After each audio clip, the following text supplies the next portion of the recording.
Hello students, welcome to divine learning. हम लोग पढ़ रहे हैं साइंस बुक का second chapter acid base and salt. इसके पहले के वीडियो में, ये सेकंड वीडियो होगा आपका इस चैप्टर का। इसके पहले के वीडियो में हमने एसिड और बेस के बारे में कुछ बातें देखी थी। हमने इंडिकेटर्स के बारे में देखा था जो इंडिकेट करते हैं कि ये दिया हुआ सैंपल एसिड है या बेस है। इसके लिए ढेर सारे इंडिकेटर्स की चर्चा हमने की थी। हम लोग अभी सिर्फ एसिड और बेस को लेकर चल रहे हैं, साल्ट के बारे में बाद में पढ़ेंगे। एसिड और बेस के बारे में देखते हैं। आज के इस क्लास में कुछ और बातें जानने की कोशिश करते हैं। इसके पहले के क्लास में हमने एसिड और बेस के बारे में जो कुछ भी देखा है, जो कुछ भी सुना है, वो सब बाहरी बातें थी। अब हम लोग उसके केमिस्ट्री पर पहुंचने की कोशिश करते हैं। अभी तक हमने उसके मॉलिक्यूल्स को नहीं खंगाला है, उसका मॉलिक्यूलर स्ट्रक्चर जो होता है एसिड और बेस का, आखिर उसमें ऐसा क्या है कि वो एसिड है। H2O वाटर है, वो एसिड क्यों नहीं है?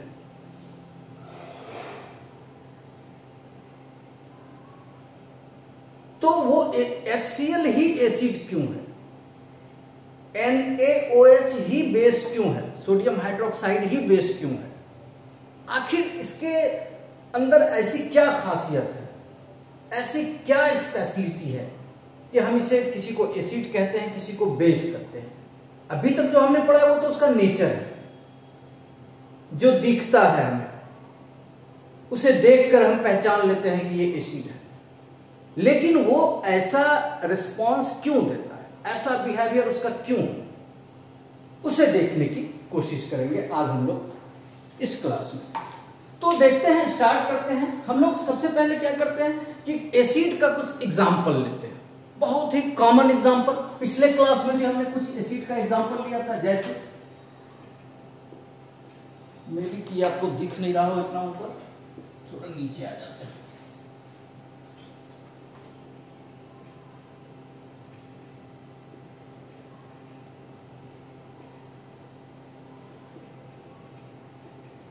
हाइड्रोक्लोरिक एसिड तो बहुत कॉमन है और इसका मॉलिक्यूलर फॉर्मूला हर किसी को पता होगा। हाइड्रोक्लोरिक एसिड का HCl। सल्फ्यूरिक एसिड H2SO4, ये भी शायद ही कोई ऐसे स्टूडेंट होंगे जिनको नहीं मालूम होगा। एक और भी कॉमन एसिड होता है नाइट्रिक एसिड। नाइट्रिक एसिड, और इसका फॉर्मूला पिछले क्लास में आपको बताया गया था HNO3। ये तो तीन काफी कॉमन एसिड्स हैं।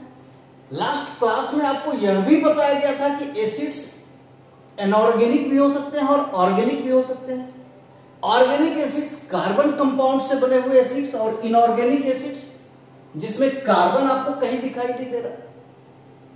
तो हम लोग ऐसा करते हैं, एक ऑर्गेनिक एसिड का भी एग्जांपल ले लेते हैं, और उसमें सबसे कॉमन आपको बताया गया था क्या है? Ethanoic acid. एथेनोइक एसिड को कॉमनली हम लोग एसिटिक एसिड भी बोलते हैं। हालांकि हमें साइंस में, केमिस्ट्री में ज्यादातर IUPAC नेम का ही यूज करना होता है। ये इसका कॉमन नेम एसिटिक एसिड।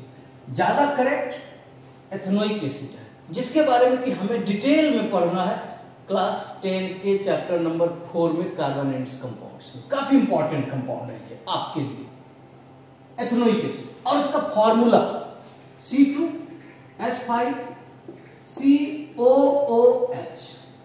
देखिए कार्बन है ये, इसलिए ये ऑर्गेनिक एसिड है, ऑर्गेनिक कंपाउंड है। These all are inorganic compounds. खैर, हमने अब देख लिया, हम 4 एग्जांपल ले चुके हैं एसिड का। क्या कॉमन लग रहा है? इनके मॉलिक्यूलर फॉर्मूला पर फोकस करना है आपको। क्या कॉमन लग रहा है इसमें? ऐसा क्या है जो हर किसी में है? क्या लग रहा है? कार्बन तो सब में नहीं है। क्लोरीन यानी क्लोराइड सब में तो नहीं दिख रहा है। SO4 सल्फेट और किसी में नहीं दिख रहा है। नाइट्रेट NO3 और किसी में नहीं दिख रहा है। ये तो बड़ा ही उलझा हुआ फॉर्मूला आपको लग रहा होगा अभी फिलहाल। कॉमन क्या है? Hydrogen. Hydrogen is common in all. Hydrogen hydrogen hydrogen, common in all. सब में क्या है? हाइड्रोजन है। एक बात तो हमने जान लिया कि किसी भी एसिड में हाइड्रोजन का होना जरूरी है। ऐसा नहीं कि कोई भी कंपाउंड जिसमें हाइड्रोजन है वो एसिड ही होगा, बट कोई भी एसिड जिसमें जो एसिडिक नेचर शो कर रहा है उसमें हाइड्रोजन का रहना जरूरी है। तो मॉलिक्यूलर फॉर्मूला हमने देखा और उसमें एक फाइंडिंग हमारे सामने अब है कि all the acids must have hydrogen. चलिए बेस में देखते हैं, कुछ ऐसा रिजम्बलेंस ढूंढने की कोशिश करते हैं। द मोस्ट कॉमन बेस आप जानते हैं, सोडियम हाइड्रोक्साइड।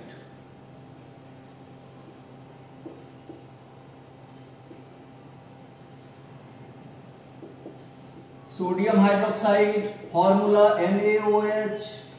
पोटेशियम हाइड्रोक्साइड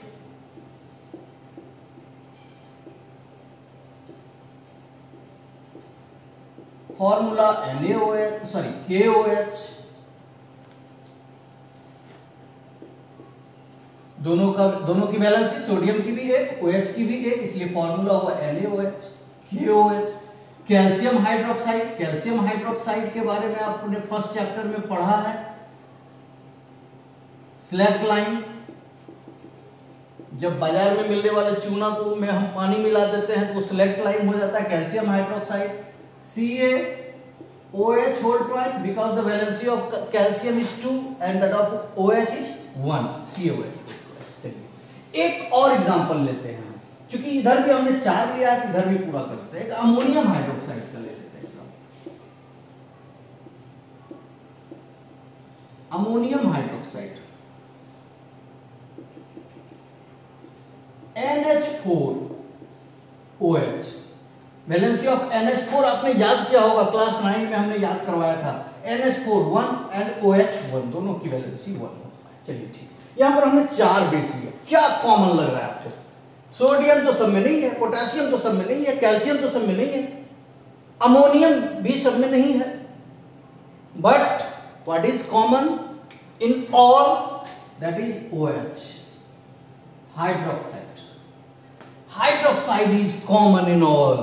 तो एक फाइंडिंग यहां भी हमने देखा, एक रिजेम्बलेंस हमें दिख गया, कॉमन इन ऑल OH।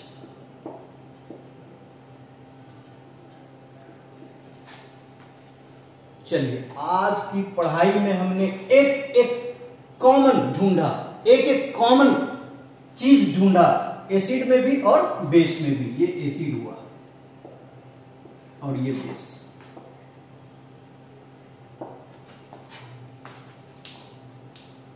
अब हम लोग और थोड़ा सा आगे बढ़ते हैं। पहला एग्जांपल लेते हैं, hydrochloric acid HCl। Actually HCl dry state में गैसियस फॉर्म में भी पाया जाता है। हाइड्रोजन क्लोराइड गैस, आपने नाम शायद कहीं सुना होगा, नहीं भी सुना है तो आप समझिए हाइड्रोजन क्लोराइड एक गैस होता है। कोई एक ऐसा एक्सपेरिमेंट आप कीजिए, आपके टेक्स्ट बुक में है एक्टिविटी में, जिससे हाइड्रोजन क्लोराइड गैस निकल रहा है और वहां पर एक लिटमस पेपर ले जाकर के रखिए कि क्या वो लाल हो रहा है। क्योंकि हाइड्रोजन क्लोराइड के बारे में तो हम जान रहे हैं ये एसिडिक है, लेकिन वो लाल नहीं हो रहा है, वो एसिडिक नेचर शो नहीं कर रहा है। कहते हैं कि कोई भी कंपाउंड, एसिडिक कंपाउंड, जब तक पानी में नहीं घुलाया जाता है, यानी कि उसका एक्वस सॉल्यूशन जब तक नहीं तैयार किया जाता है, वो एसिडिक नेचर शो नहीं करता है। यानी कि हाइड्रोजन क्लोराइड को पानी में डिसॉल्व करके एक्वस HCl बना देंगे हम। ये हाइड्रोजन क्लोराइड जो था वो गैस था, एक्वस नहीं था, पानी के साथ मिला हुआ नहीं था। But when we dissolve it in water and make it aqueous, आपने फर्स्ट चैप्टर में पढ़ा होगा, solid, liquid, gas and aqueous are the states of reactants and products. जब हम इसे एक्वस बना देते हैं तब ये एसिडिक नेचर शो करने लगता है, यानी अब ये एसिड हो गया। और यही रीजन है कि कोई भी एसिड एक्वस फॉर्म में पाया जाता है। आपने कोई भी एसिड ड्राई फॉर्म में देखा है, सॉलिड या गैस के फॉर्म में देखा है? जब भी होगा वो पानी में घुला हुआ रहता है। पानी अगर नहीं मिलेगा तो वो एसिडिक नेचर शो नहीं करेगा। रीजन क्या है ये समझते हैं, क्या कारण है। जैसे हम लोग लेते हैं एक HCl, हाइड्रोक्लोरिक एसिड, जब इसे हम लोग पानी में डिसॉल्व करते हैं तो ये टूटता है, और जब टूटेगा तो किन चीजों में टूटेगा? H plus and Cl minus. HCl actually बना ही इसी तरह से है। Hydrogen is electropositive because it is able to lose electron. Hydrogen तो यूनिक एलिमेंट होता है, ये तो मेटल्स की तरह इलेक्ट्रॉन लूज भी कर सकता है, नॉन मेटल्स की तरह कोवेलेंट बॉन्ड भी बना सकता है शेयरिंग ऑफ इलेक्ट्रॉन से। तो यहां पर एक इलेक्ट्रोवैलेंट कंपाउंड बना है जिसमें हाइड्रोजन ने एक इलेक्ट्रॉन लूज किया और एक इलेक्ट्रॉन लूज करने की वजह से उस पर 1 यूनिट पॉजिटिव चार्ज डेवलप हुआ। क्लोरीन ने वो वाला इलेक्ट्रॉन ले लिया, जो इलेक्ट्रॉन हाइड्रोजन ने लूज किया था वो क्लोरीन ने ले लिया, तो उस पर 1 यूनिट निगेटिव चार्ज हो गया। 1 यूनिट निगेटिव, ये इलेक्ट्रोनिगेटिव होता है, और नॉन मेटल्स तो इलेक्ट्रोनिगेटिव ही होते हैं। बन गया HCl, दोनों के बीच एक पर प्लस चार्ज एक पर माइनस चार्ज, दोनों के बीच फोर्स ऑफ अट्रैक्शन काम किया और उसी के चलते बॉन्ड बना, जिसे इलेक्ट्रोवैलेंट बॉन्ड हमने कहा या आयनिक बॉन्ड भी कहते हैं। तो ऐसे करके तो ये बना था कंपाउंड। फिर जैसे ही हमने उसे पानी में घुलाया ये टूट गया फिर से H प्लस और Cl माइनस में, and the process is called ionisation. क्या हो गया इसका? आयोनाइजेशन हो गया, इसका आयोनाइजेशन हो गया। आयोनाइजेशन हो गया इट मींस आयंस बन गए। कंपाउंड जिन जिन आयंस से मिलकर के बना हुआ था वो आयंस अलग हो गए, इट मींस आयोनाइजेशन हो गया। आपके टेक्स्ट बुक में एक एक्सपेरिमेंट है, आप इलेक्ट्रोलिसिस ऑफ आप इलेक्ट्रिसिटी का जो एग्जाम एक्सपेरिमेंट होता है उसमें इलेक्ट्रोलाइट एक होता है, और बगैर इलेक्ट्रोलाइट के तो इलेक्ट्रोलिसिस होता नहीं है। तो आप सल्फ्यूरिक एसिड, हाइड्रोक्लोरिक एसिड को इलेक्ट्रोलाइट के रूप में यूज कीजिए। इलेक्ट्रोलाइट के रूप में जैसे ही यूज करते हैं, पानी में थोड़ा सा एसिड डालते हैं, इलेक्ट्रिसिटी वो जो है फ्लो करने लगती है। क्यों करने? बल्ब जलने लगता है। क्यों ऐसा होता है? क्योंकि जैसे ही एसिड को हमने पानी में डाला आयनाइज हो गया, और आयनाइज जब होता है तो H प्लस और Cl माइनस होता है, और H प्लस और Cl माइनस आयंस जब बन गए तो इलेक्ट्रिसिटी तो फ्लो करेगी ही। इस एक्सपेरिमेंट को आप देखेंगे, सिंपल सा है। आयोनाइजेशन हो गया, चलिए ठीक है। This H plus ion is responsible for acidic behaviour.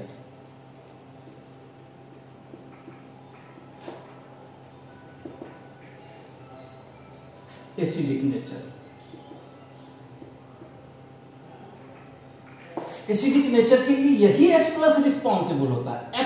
हालांकि ये H प्लस रहता नहीं है, फिर और भी वाटर मॉलिक्यूल तो उसमें है ही, उसके साथ ये H प्लस जुड़ करके H3O प्लस बना लेता है, और इसे हम लोग हाइड्रोनियम आयन कहते हैं।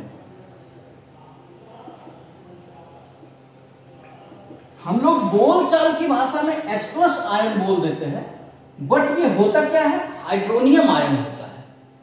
सामान्य बोलचाल में हम लोग बोल देते हैं H plus ion. Acids release H plus ion which is responsible for acidic nature. यानी ऐसा कोई भी कंपाउंड, सिर्फ हाइड्रोजन रहने से काम नहीं चलेगा।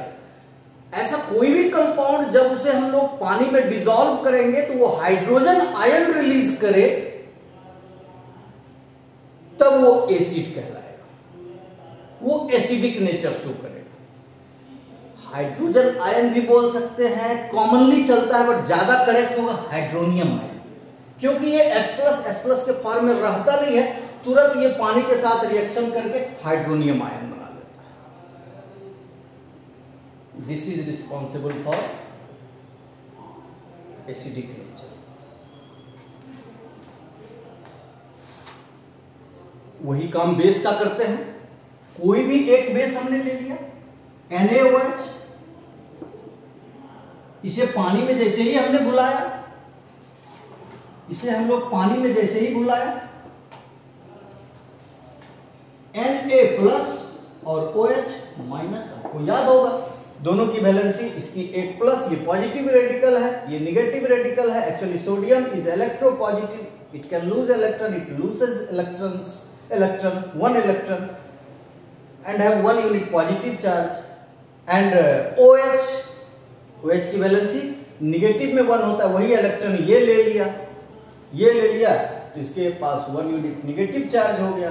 1 यूनिट पॉजिटिव निगेटिव के बीच फोर्स ऑफ अट्रैक्शन हुआ, बन गया था सोडियम हाइड्रोक्साइड। जैसे ही हमने इसे पानी में डिसॉल्व किया, ये फिर से टूट गया और आयंस अलग हो गए।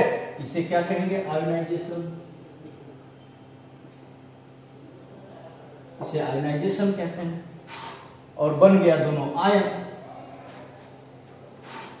This OH negative ion is responsible for basic behaviour.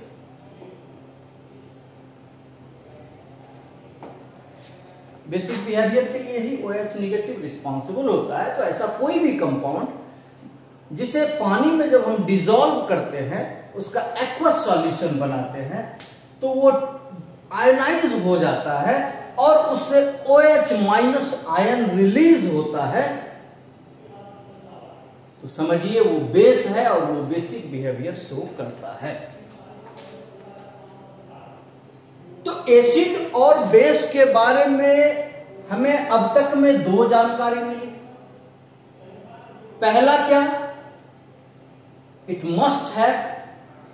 Must have hydrogen and bases must have OH negative.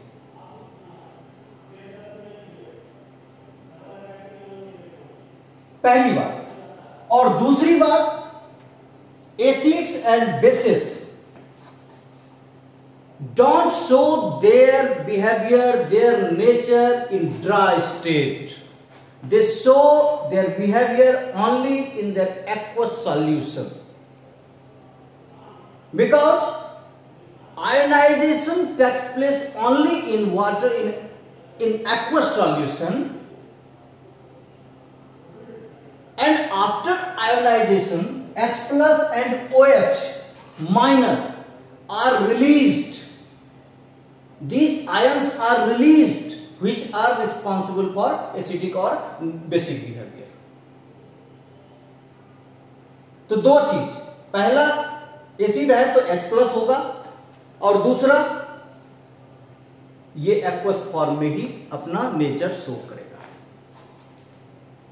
Base है, उसमें OH का रहना जरूरी है, और वो अपना नेचर शो करेगा बेसिक एक्वस फॉर्म में, पानी में। देखिए सोडियम हाइड्रोक्साइड का टुकड़ा आपको लेबोरेटरी में मिलता है, उजले रंग का, वो बिल्कुल छोटे छोटे चिप्स के तरह का होता है,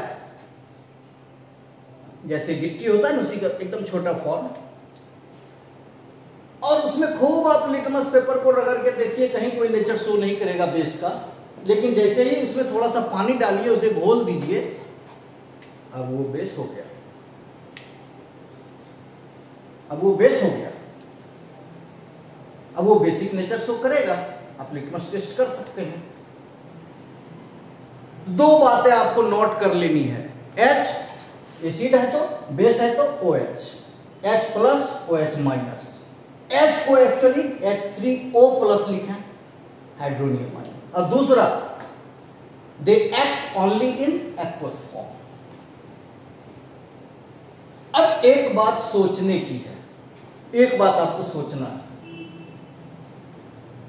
आपने पढ़ा था अपने पिछले वीडियो में, some acids are strong and some are weak, some bases are strong and some are weak. और आज पढ़ रहे हैं acids have H+ ion and bases release OH negative ion. तो क्या इन दोनों बातों को अगर एक साथ जोड़कर देखा जाए तो हम यहां तक इस कंक्लूजन पर पहुंचेंगे कि कोई भी कंपाउंड, कोई भी एसिड अपने एक्वस फॉर्म में जितना अधिक H+ आयन रिलीज करेगा वो उतना अधिक स्ट्रांग होगा, और जो एसिड पानी में घुलने के बाद जितना कम H+ आयन रिलीज करेगा वो वीक एसिड होगा। After dissolution in water, what is the amount of H+ released decides the strength of acid. And when we dissolve a base in water, the amount of OH negative ion released decides the strength of the base. इसका मतलब हमने पढ़ा था कि hydrochloric acid, sulphuric acids are strong acids, nitric acids these are strong acids. Strong हमने पढ़ा था, इसका मतलब इन सबों को पानी में जो हमने घुलाया तो ये ज्यादा H+ देते होंगे। एथेनोइक एसिड के बारे में हमने पढ़ा था, ये वीक होता है। जितने भी ऑर्गेनिक एसिड्स होते हैं जैसे एसिटिक एसिड है, लैक्टिक एसिड है, मैलिक एसिड है, टार्टरिक एसिड है, सिट्रिक एसिड है, ये सभी वीक होते हैं, तब तो हम उसे खा पी लेते हैं और हमें नुकसान नहीं पहुंचाता है। सर्टेनली वो वीक तो होते हैं, और वीक क्यों होते हैं? क्योंकि जब वो घुलते हैं अपने एक्वस फॉर्म में H+ आयन काफी कम रिलीज करते हैं, इनका कंप्लीट डिसोल्यूशन नहीं होता है। हाइड्रोक्लोरिक एसिड का कंप्लीट डिसोल्यूशन हो जाता है, HCl टूट जाता है, H+ और Cl में कुछ तो बचा नहीं, कंप्लीट डिसोल्यूशन हो गया। लेकिन C2H5COOH जब पानी में घुलता है तो C2H5COO+ और H- बनाता है। मैक्सिमम पार्ट इसका आयनाइजेशन में पार्टिसिपेट नहीं करता है।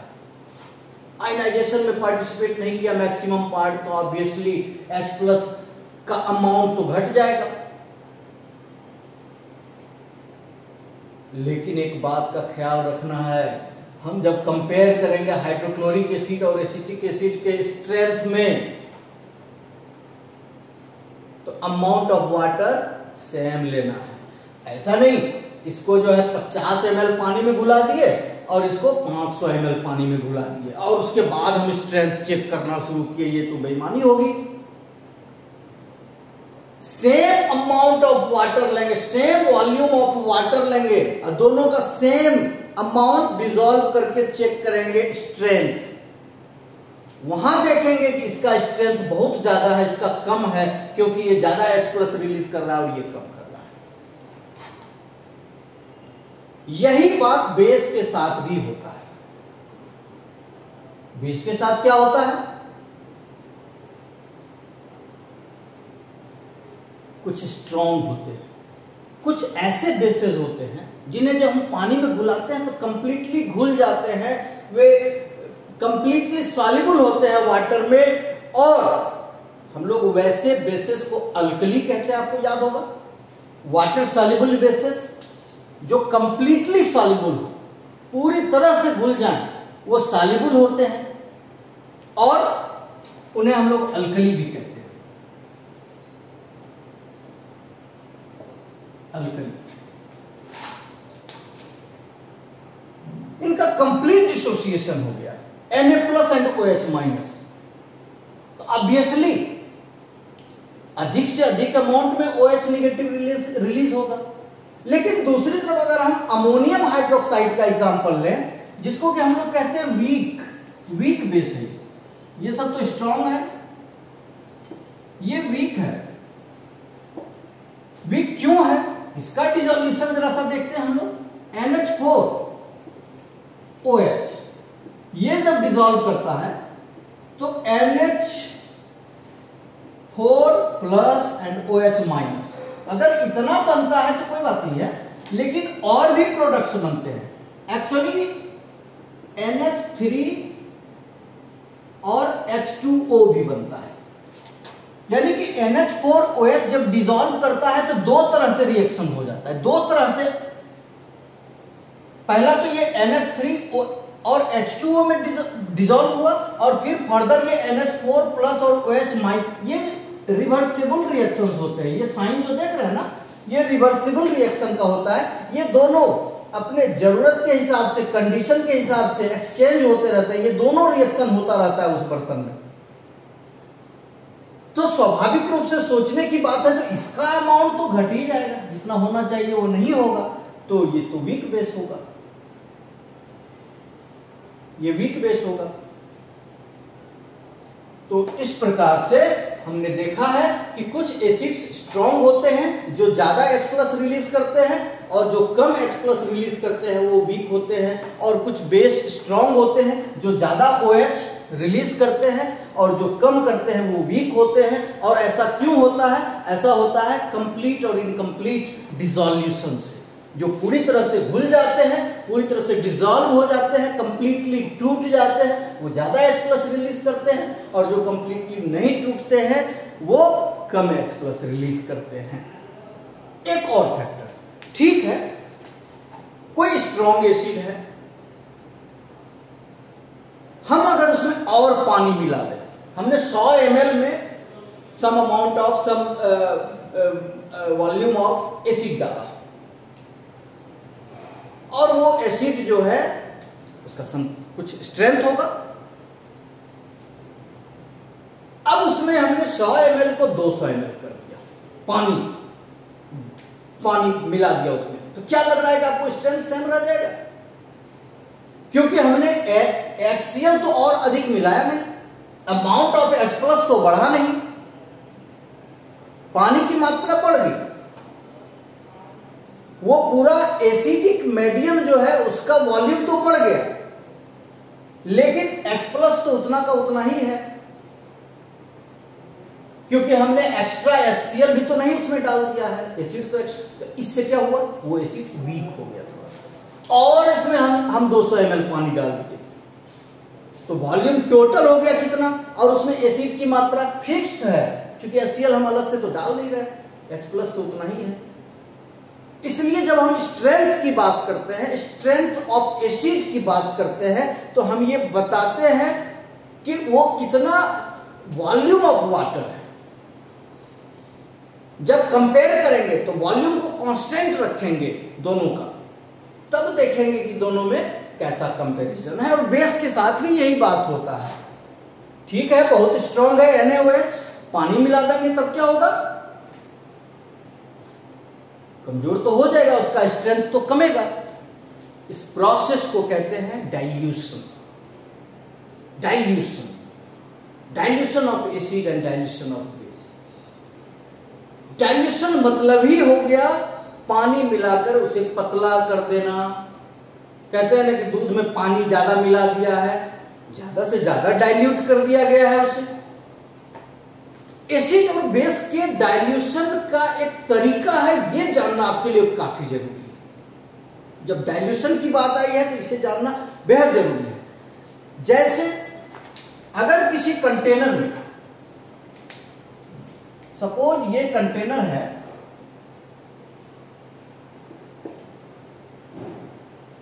और यहां पर एसिड रखा, इसमें थोड़ा सा एसिड है, ठीक है, और इसमें अगर आप पानी डाल देते हैं, और ये एसिड है पहले से HCl, क्या होगा? आप सिंपली कहेंगे डाइल्यूशन होगा, ये पतला हो जाएगा, यहां तक हो जाएगा। लेकिन ये डाइल्यूशन का बेहद खराब तरीका है, गलत तरीका है। Because the process of dilution of acid is an exothermic process. Dilution releases vast amount of energy. Dilution जब होता है एसिड का, एनर्जी निकलता है हीट के रूप में, और ये बर्तन पूरा गर्म हो जाता है, तो खतरनाक है, बर्तन फूट सकता है। क्योंकि मैक्सिमम जो होता है वो हम लोग एक्सपेरिमेंट जो करते हैं वो कांच के बर्तन में करते हैं, बाहर से दिखाई दे वैसे बर्तन में करते हैं, तो फूट सकता है और आप हर्ट हो सकते हैं, एसिड तो खतरनाक होता है। तो क्या करेंगे, ये तरीका सही नहीं है। सही तरीका क्या है, हम पहले वाटर ले लेंगे, कितना डाइल्यूट करना है ये देख लेंगे। इतना वाटर हमने ले लिया, अब ये वाटर है, अब इसमें एसिड डालेंगे। और वो भी कैसे, वो भी बूंद बूंद, किसी ग्लास रॉड के हेल्प से, उसके हेल्प, उस पर सवार होकर के गिरेगा ताकि छींटा ना निकले। इससे क्या होगा, यहां अमाउंट ऑफ वाटर तो ज्यादा है, बूंद बूंद करके एसिड आ रहा है, यानी कि डाइल्यूशन का प्रोसेस स्लो होगा, धीरे धीरे डाइल्यूशन होगा। ये पूरा का पूरा मीडियम, चाहे वाटर हो या बर्तन हो, वो गर्म तो होगा लेकिन धीरे धीरे गर्म होगा, धीरे धीरे वो एडजस्ट कर लेगा और वो फूटेगा नहीं, नुकसान नहीं होगा, डैमेज नहीं होगा, कोई एक्सीडेंट नहीं होगा। यहां पर तो एसिड है, जैसे ही हमने थोड़ा सा पानी डाला सारा का सारा एसिड रिएक्ट कर गया, तो काफी मात्रा में हीट एनर्जी रिलीज एकाएक हो गई और वो बर्तन को एडजस्ट करने, उस पानी को एडजस्ट करने का वक्त नहीं दिया। वो खतरनाक तरीका है, ये गलत तरीका है और ये सही तरीका है। बेस के साथ भी वही बात है, dilution of base is also an exothermic process, it releases very high amount of energy during dilution. यहां भी हम वही करते हैं, पहले पानी ले लेंगे, उसके बाद टुकड़ा टुकड़ा करके बेस को डालेंगे। आप तो घर पर एक्सपेरिमेंट कर सकते हैं। कैल्शियम ऑक्साइड होता है बाजार में मिलने वाला ढेला वाला चूना, क्विक लाइम जिसको कहते हैं। आप एक जगह इतना ढेला रख दीजिए, उसमें पानी दीजिए, देखिए कितना एकाएक हीट अमाउंट निकले, कितने अमाउंट में हीट निकलेगा। दूसरा क्या है कि पानी ले लीजिए और उसमें थोड़ा थोड़ा टुकड़ा टुकड़ा करके डालिए, स्लो प्रोसेस होगा डाइल्यूशन का। तो हम यहां पर चर्चा कर रहे हैं strength of acid and base, and depends on H+ and OH- ions. और ये स्ट्रेंथ इस बात पर भी डिपेंड करता है कि हमने पानी कितना वॉल्यूम में मिला दिया है, और अधिक पानी मिलाना ये डाइल्यूशन है। और डाइल्यूशन इसलिए भी इंपॉर्टेंट है कि बहुत सारे रिएक्शंस आपको आएंगे, बहुत सारा एक्सपेरिमेंट आपको आएगा लेबोरेटरी में करने के लिए, जिसमें कहा जाएगा डाइल्यूट HCl लीजिए, आप डाइल्यूट सल्फ्यूरिक एसिड लीजिए। तो डाइल्यूट यानी कि जो वहां जो सल्फ्यूरिक एसिड है वो कंसंट्रेटेड है, गाढ़ा, और उसे डाइल्यूट करना है, 10% करना है, 10% या मोस्टली 10% करना होता है। तो 10% का मतलब हो गया कि 10 हिस्सा एसिड, 10 बूंद एसिड और 90 बूंद पानी, इस ढंग से। तो ये डाइल्यूशन के वक्त का की सावधानी है, उसका सवाल भी पूछ दिया जाता है कभी।